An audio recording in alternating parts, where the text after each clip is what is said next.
City. Good morning, Bayan!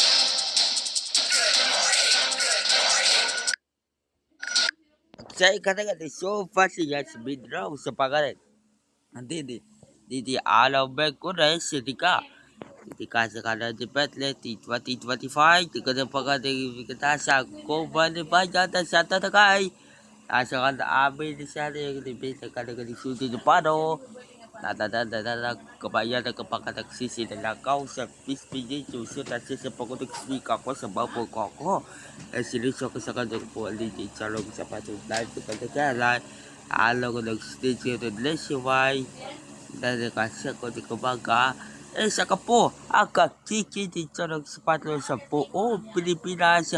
Ako po nagsusunod na papupansiya sa pangalan di kepada kapakatak sa pagbaka kapag baka ng calong si calong tungkol di penya tagada ano di kumani patlon. Ngayon po ay araw ng Miyerkules, November 19, 2025. Good morning, Luzon, Visayas at Mindanao. Good morning, Bayan. Hatid namin sa inyo ang mga balitang dapat nyong malaman, mga balitang makatotohanan. Ako po si Gerard de la Peña. At ako naman si Arnold Ray, kasama ang buong pwersa ng Good Morning Bayan, ang inyong kaagahan sa balitaan. Tuwing alas 4 hanggang alas 6 ng umaga. Dito po yan sa 105.9 True FM at sa True TV Signal Channel 90. Kapapapakalig sa kalikadulo na sa papasulong niyo. Kapapasayo sa katalina. Simulan na natin ng buhos ng maiinit na balita. GMB Headlines. Mga tampok na balita ngayong araw. Malacanang sinabing kwentong kutsero lang ang mga tirada ni Senadora Ivy Marcos na nagdodroga si Pangulong Bongbong Marcos.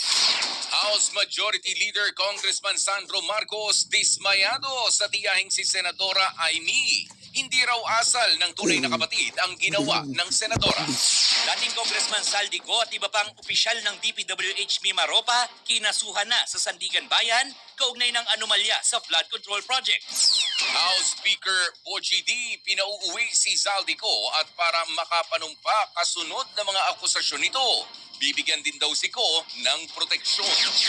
Pangulong Bongbong Marcos, ginamit lang daw ang pangalan para palabasing siya ang nasa likod ng budget insertions ayon kay Senador Ping Lacson.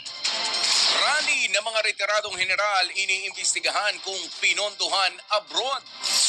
Model natagpo ang patay sa kondo ng kanyang boyfriend sa Quezon City. Ilang paaralan nakatanggap ng aabot sa 13 panibagong bomb threat sa Iloilo City. 100,000 pisong pabuya inialok na ng lokal na pamahalaan sa makapagbibigay ng impormasyon sa serye ng bomb scare sa lungsod. Sa balitang abroad, higit 40 pilgrims patay nang masunog ang kanilang bus sa India.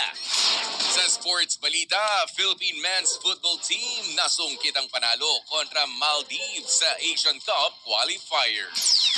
At sa entertainment news, Ellen Adarna lalayas na raw sa bahay ng asawa niyang si Derek Ramsey kapag tapos na ang renovation sa kanyang lilipatan. Adarna, ilang beses din daw pinabarangay si Ramsey. Narito na mga balitang dapat niyong malaman sa araw na ito. National News. Nakasasya ka baka, di siya ka baka. Kepada Rajarot. May mga nakasuhan na sa flood control scandal, mag-aapat na buwan na mula nang pumutok ang kontrobersya.